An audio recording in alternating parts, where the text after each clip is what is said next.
Please నా మాట వినండి. అధ్యక్ష, కేంద్ర ప్రభుత్వం ఇచ్చిన నిధులు మాత్రమే కొన్ని షెడ్యూల్ ఏరియాలకు ఇస్తున్నాం అధ్యక్ష. 26 జిల్లాల కలెక్టర్ల దగ్గర ట్రైబల్ సప్లై నిధులు అయితే ఉన్నాయి అధ్యక్ష. అలాగే మనం ఏంటంటే ఇప్పుడు 100 హాస్టల్స్ ఇచ్చాం అధ్యక్ష.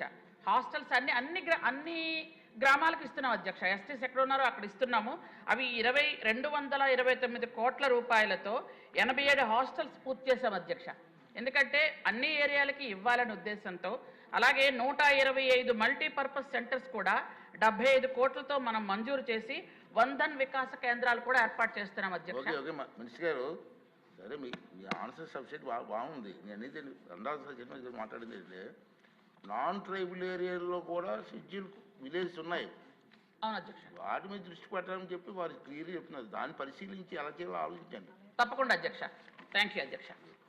క్వశ్చన్ నెంబర్ 988 అండి, మానవ వనరుల శాఖ మంత్రి గారు. అధ్యక్ష, మొదటి ప్రశ్నకి సమాధానం రాష్ట్రంలో గ్రంథాలయ అభివృద్ధి కోసం తీసుకున్న చర్యలు అనుబంధంలో ఇవ్వటమైంది.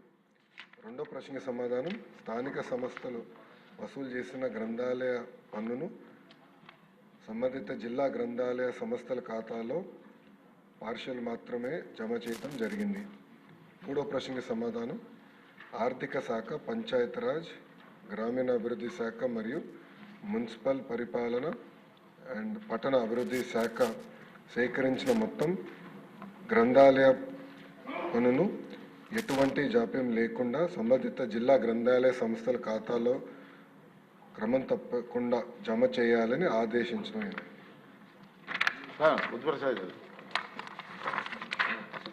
అధ్యక్ష, జ్ఞాన భాండాగారాలైన గ్రంథాలయాల గురించి సభలో ప్రస్తావించే అవకాశం ఇచ్చినందుకు ముందుగా తమకు కృతజ్ఞతలు తెలియజేసుకుంటున్నాను. సమర్థుడైన యువనేత గౌరవ మంత్రివర్యులు శ్రీ నారా లోకేష్ గారు ఈ గ్రంథాలయ శాఖను చేపట్టడం మళ్ళా గ్రంథాలయాలకు పునర్వికాసం వస్తుందని చెప్పిన ఆశ మనందరికీ కూడా కలిగిస్తుందన్న విషయాన్ని నేను సందర్భంగా ప్రస్తావిస్తున్నాను. ఎందుకంటే వారు ఇప్పటికే చాలా విద్యా సంస్కరణలు చేపట్టారు. అలాగే డిఎస్సి ఇచ్చి దాదాపు 16,000 మందికి వాళ్ళ ఉద్యోగ కల్పన చేయడం కూడా జరిగింది. అయితే ఈ గ్రంథాలయాల పునర్వికాసం నారా లోకేష్ గారి హయాంలో జరగకపోతే భవిష్యత్తులో ఎప్పుడు కూడా జరగదన్న భయం కూడా నాకుందని చెప్పి ఈ సందర్భంలో మనం చేస్తూ వారి హయాంలో ఈ గ్రంథాలయ సమస్యలన్నీ కూడా పరిష్కరించబడాలని చెప్పి మాత్రం నేను మనసారా కోరుకుంటున్నాను. ప్రత్యేకించి రాష్ట్ర విభజన తర్వాత మనం ఈ 10 సంవత్సరాలుగా స్టేట్ లైబ్రరీని ఏర్పాటు చేసుకోలేకపోయాం. గతంలో కూడా మన మంత్రి గారు లోకేష్ గారు ఈ అమరావతిలో స్టేట్ లైబ్రరీ నిర్మాణం చేసే యోచనలో ఉన్నామని చెప్పి వారు తెలియజేయటం కూడా జరిగింది.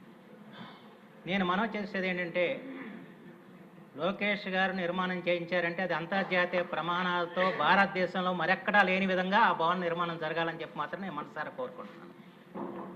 ఎందుకంటే వారు అమెరికాలో స్టాన్ఫర్డ్ యూనివర్సిటీలో చదువుకుని వచ్చారు. అమెరికాలో గ్రంథాలయాలను కూడా వారు సందర్శించి ఉంటారు, చదివి ఉంటారు అక్కడ.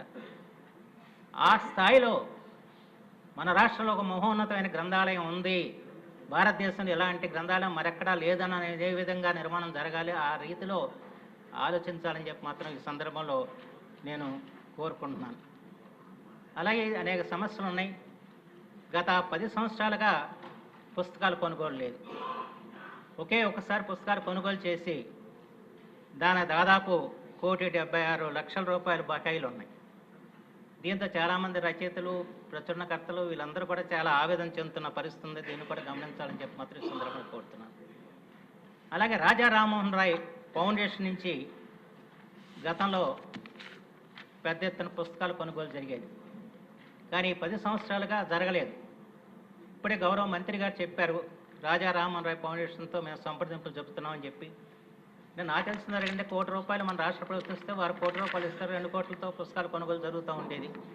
అంచేత రాజా రామ్మోహన్ రాయ్ ఫౌండేషన్తో వారు మాట్లాడి ఈ సంవత్సరం తప్పనిసరిగా రాజా రామ్మోహన్ రాయ్ ఫౌండేషన్ నుంచి పుస్తకాలు కొనుగోలు చేసే కార్యక్రమం చేయాలని చెప్పి కూడా ఈ సందర్భంలో నేను మనవి చేస్తున్నాను.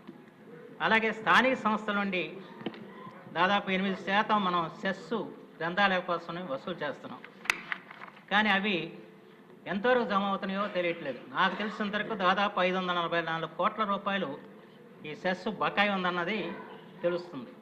ఇప్పుడు గౌరవ మంత్రి గారు చెప్పారు ఆదేశాలు ఇచ్చామని చెప్పని, దీని మీద వారు ఖచ్చితంగా వారు చర్య తీసుకుంటారని చెప్పి నేను భావిస్తున్నాను. అలాగే మన జాతీయోద్యమంతో పాటుగా మన గ్రంథాలయోద్యమం సాగిన సంగతి తమకు తెలుసు. జాతీయోద్యమానికి తెలుగు జాతిని సమాయత్తం చేసింది గ్రంథాలయోద్యమం. అలాగే ప్రజల్లో సంపూర్ణ వ్యక్తిత్వ వికాసానికి గ్రంథాలయోద్యమం దోహదపడింది. ఆ సందర్భంలో ఎంతోమంది గ్రంథాలయాల స్థాపనకి దోహదపడ్డారు. ఈనాటి కూడా చాలా ప్రాచీనమైన ప్రైవేటు గ్రంథాలయాలు ఇవాళ కూడా నడబడుతున్న, ఉదాహరణకి వేటపాలెంలో కానివ్వండి, లేకపోతే గుంటూరు అన్నమయ్య లైబ్రరీ కానివ్వండి, కడపలో బ్రౌన్ లైబ్రరీ కానివ్వండి, విజయవాడలో హరిసర్వోత్తమ గ్రంథాలయం కానీ ఇలాంటి అనేక గ్రంథాలయాలు ఇవాళ ఉన్నాయి పాతయి. వాళ్ళకు కూడా మనం ఆర్థిక సహకారం అందించే కార్యక్రమం చేసి ఆ గ్రంథాలయాన్ని నిలబెట్టే ప్రయత్నం కూడా ఖచ్చితంగా చేయాల్సిన అవసరం ఉందని చెప్పి మాత్రం మనం చేస్తున్నాం.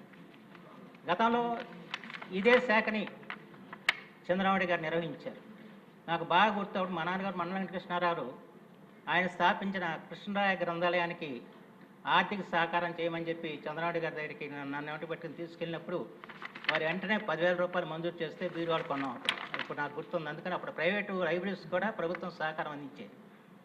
అదేవిధంగా వాళ్ళు ఏదైతే ప్రాచీనమైన దేవాలయాలు ప్రాచీనమైన గ్రంథాలయాలు ఉన్నాయో ఆ గ్రంథాలయాలు అన్నిటికీ కూడా మనం సహకారం అందించి వాటిని నిలబెట్టాల్సిన బాధ్యత రాష్ట్ర ప్రభుత్వానికి ఉందని చెప్పి మాత్రం ఈ సందర్భంలో నేను మనవి చేసుకుంటూ, అయితే ఇవాళ పెద్ద సమస్య ఏంటంటే పుస్తక పఠనాభిలాషను పెంచడం.